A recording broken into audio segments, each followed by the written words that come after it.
पूर्णिमा आ रही है तो शरद पूर्णिमा की रात्रि को यानी निशीत काल के समय में शरद पूर्णिमा की रात्रि को माता लक्ष्मी की और भगवान श्री कृष्ण की पूजा की जाती है। तो इसी पूजन का क्रम हम लोग जानेंगे कि कैसे हमको पूजन करना है। देखिए, ये पूजन आपको निशीत काल में शरद पूर्णिमा 16 तारीख को भी है और 17 तारीख को भी है, लेकिन ये पूजन 16 तारीख की रात्रि को की जाएगी निशीत काल में। निशीत काल के समय वाला वीडियो मैंने अपने YouTube पर अपलोड कर दिया है, लिंक डिस्क्रिप्शन में दे दूंगा। आप अपने शहर का निशीत काल वहां से देख लेना। अब देखिए, इस पूर्णिमा का नाम है कोजागरी पूर्णिमा।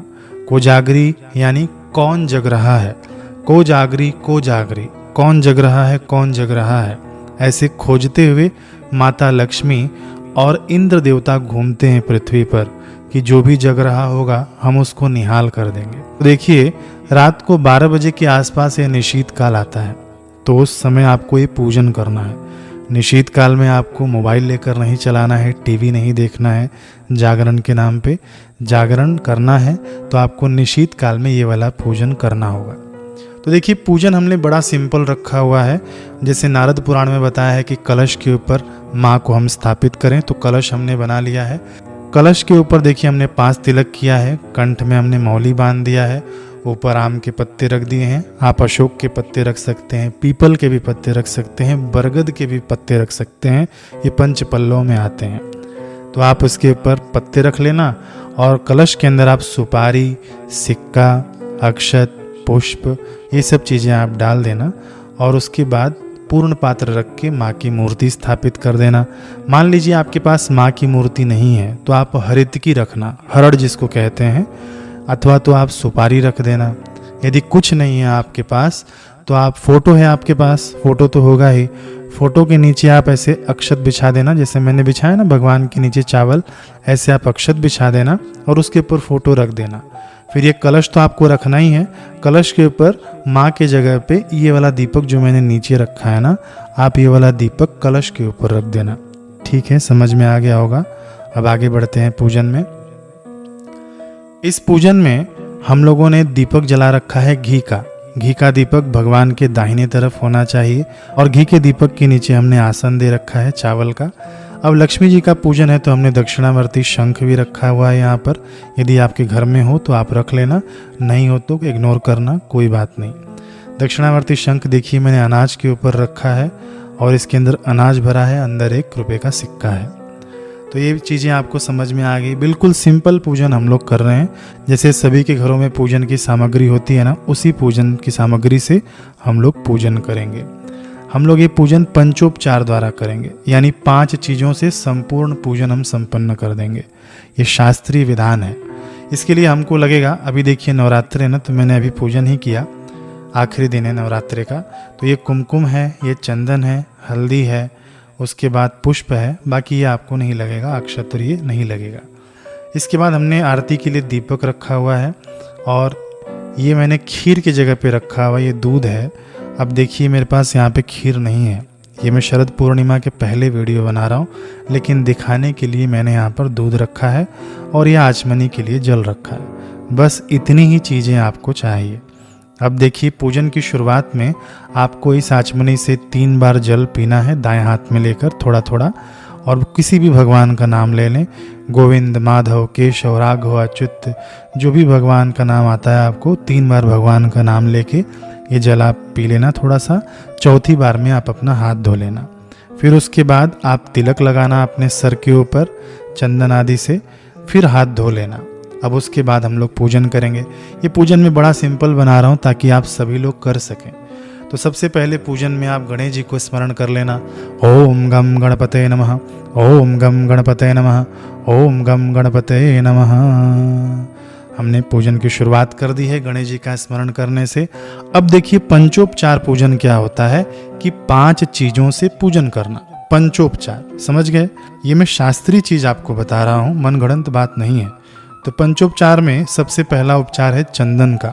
तो सबसे पहले हम लोग भगवान को चंदन लगाएंगे। चंदन का मंत्र यदि आपको पता हो तो मंत्र बोल लेना, ओम चंदनस्य महत् पुण्यम पवित्रम पापनाशनम। ये मंत्र याद हो तो बोल लेना, यदि मंत्र याद नहीं हो तो ऐसे कह देना, ओम नमो नारायणाय, ओम नमो नारायणाय, ओम नमो नारायणाय।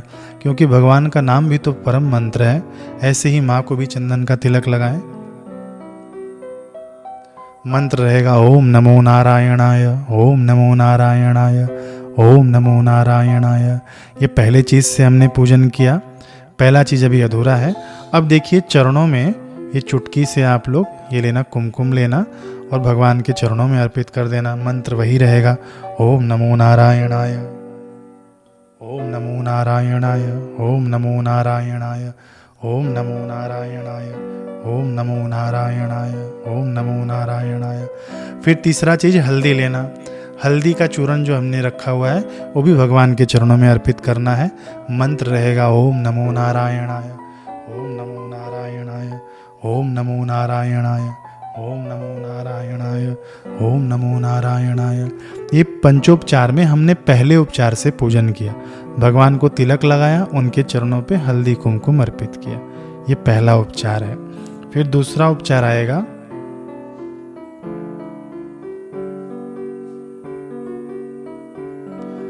फिर दूसरे उपचार में हम लोग भगवान को पुष्प अर्पित करेंगे। तो पुष्प अर्पित करने का मंत्र क्या है? ओम नमो नारायणाय, ओम नमो नारायणाय। देखिए मंत्र तो हैं अलग अलग, मुझे पता है, लेकिन आप लोग करेंगे जन साधारण लोग तो सबको मंत्र तो नहीं पता है ना। तो भगवान का नाम ही परम मंत्र है। ओम नमो नारायणाय, ओम नमो नारायणाय। ऐसे भगवान को पुष्प अर्पित कर देना खूब प्रेम से, माँ को भी। ओम नमो नारायणाय, ओम नमो नारायणाय, ओम नमो नारायणाय, ओम नमो नारायणाय। ये हमने दूसरे उपचार से पूजन किया। अब तीसरे उपचार में भगवान को धूप दिखाना होता है। तो धूप हमने पहले से जला के रखा हुआ है, अब भगवान को हम लोग धूप दिखा देंगे। मंत्र पता है ना आपको? ओम नमो नारायणाय, ओम नमो नारायणाय, ओम नमो नारायणाय, ओम नमो नारायणाय, ओम नमो नारायणाय। ये हमारा तीसरा उपचार हुआ। चौथे उपचार में हमको दीप दर्शन कराना होता है, तो हमने दीपक को पहले से जला रखा है। तो ऐसे भगवान को दिखा दें ओम नमो नारायणाय, ओम नमो नारायणाय। ऐसे ही माँ को दिखाएं ओम नमो नारायणाय, ओम नमो नारायणाय, ओम नमो नारायणाय। ये हमने 4 उपचार से पूजन कर लिया। अब आखिरी जो उपचार है उसके अंदर भगवान को भोग लगाया जाता है। तो भगवान को भोग लगाने के लिए देखिए अभी तो मेरे पास केवल दूध बचा है, क्योंकि मैं पहले वीडियो रिकॉर्ड कर रहा हूँ। आप लोग खीर रखिएगा भगवान के आगे। खीर कौन सी रखनी है आपको? जो हमने चंद्रमा की चांदनी में रखा था। इसके पहले जो मैंने वीडियो डाला है ना, वो वाला वीडियो देख लीजिएगा कैसे खीर रखा जाता है। 1 कटोरी में भगवान को, 1 कटोरी में माँ को रखना है। अब आप कहेंगे कि यहाँ पर केवल भगवान को और माँ को ही खीर रखा, इंद्र देवता को क्यों नहीं रखा? तो देखिए भगवान साक्षात विराजमान है, इनको जिमा दिया तो पूरा संसार जिम गया, समस्त देवी देवता तृप्त हो गए। तो ये भोग रखने के बाद आप इसे पानी से 3 बार ऐंछ देना। फिर मंत्र कौन सा है भोग लगाने का? यदि मंत्र पता हो तो मंत्र बोल देना। ओम प्राणाय स्वाहा, ओम अपानाय स्वाहा, ओम उदानाय स्वाहा, ओम ध्यानाय स्वाहा, ओम समानाय स्वाहा। यदि मंत्र आपको नहीं पता हो तब क्या करें? तब आप माता शबरी जैसा भोग लगा देना, माता मीरा जैसा भोग लगा देना कि हे प्रभु आइए, पधारिए और मेरा भोग स्वीकार कीजिए। शबरी के बेर, सुदामा के तांदुल, रुचि रुचि भोग लगाए, प्रभु जी मेरे आओ भोग लगाओ। दुर्योधन के मेवा त्यागे, साग बिदुर घर खाए, प्रभु जी मेरे आओ भोग लगाओ। तो खूब प्रेम से भगवान को आप लोग इस प्रकार से भोग लगा देना। भगवान मंत्र के भूखे नहीं हैं, भगवान भाव के भूखे हैं। ठीक है, इसीलिए भगवान प्रेम के भूखे हैं, इसीलिए भगवान को प्रेमास्पद कहा गया है। और इसीलिए भगवान भाव के भूखे हैं ना, इसीलिए भगवान को कहा भावग्राही जनार्दना। भगवान भाव को ग्रहण करते हैं।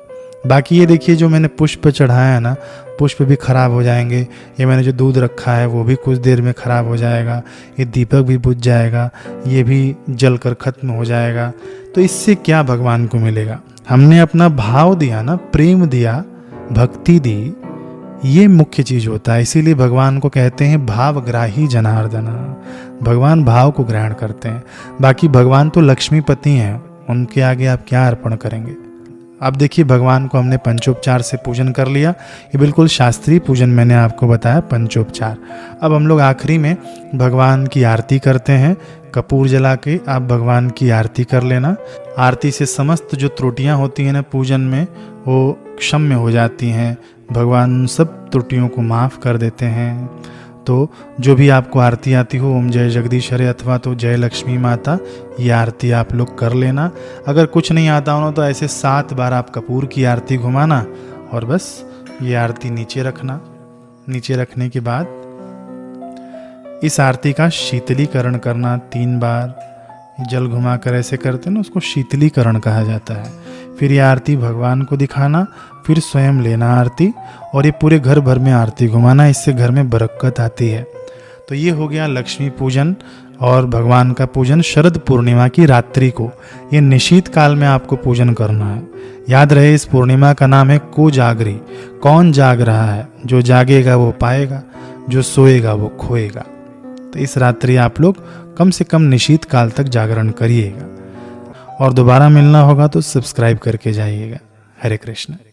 तो इस प्रकार से हमने भगवान श्री कृष्ण और माता लक्ष्मी का पूजन किस तरह से करना है, ये सारी बातें आज के वीडियो में आपको बताने का प्रयास किया है। यदि वीडियो आपको अच्छा लगा हो तो लाइक कीजिएगा, चैनल पर नए हैं तो सब्सक्राइब कीजिएगा, क्योंकि ऐसे अच्छे अच्छे त्योहारों पर हम आपके लिए अच्छे अच्छे वीडियो लेकर के आते रहते हैं जो आपके लिए बहुत ही लाभदायक है। और हम आपको वही चीजें बताएंगे जो शास्त्र सम्मत है। बिना शास्त्र सम्मत हम आपको कोई भी बात नहीं बताएंगे। चलिए मिलते हैं अगले वीडियो में, तब तक के लिए सभी को राधे राधे।